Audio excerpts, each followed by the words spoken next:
વડોદરામાં ખિસકોલી સર્કલ પાસે મોટી દુર્ઘટના સર્જાઈ છે। તૂટેલા કાંચના ઢાંકણામાં ઘોડી ખાબકી, ઘોડીનો ચાલક રોડ પર પડતા સદનસીબે થયો આબાદ બચાવ। ફાયર બ્રિગેડે તાત્કાલિક રેસ્ક્યુ ઓપરેશન હાથ ધર્યું। જેસીબી મશીનની મદદથી ઘોડીને બહાર કાઢાઈ। પાલિકાની બેદરકારી સામે અનેક સવાલો ઉઠ્યા છે।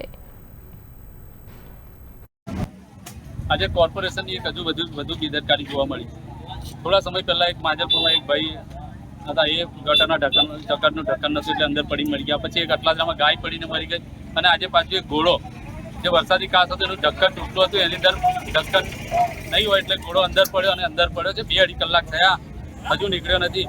એટલે કોર્પોરેશનની ઘોર બેદરકારી ક્યારે જાગશે કોર્પોરેશન ખબર નહીં।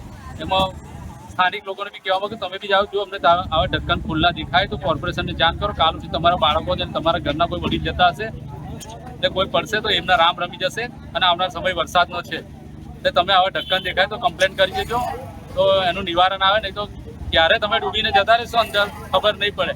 એટલે વહેલી તકે કોર્પોરેશને એમના જે ફરજ છે એનું ધ્યાન રાખી અને આવા જે ઢક્કનો ખુલ્લા હોય એને ઢક્કનો લગાવી દેવા જોઈએ।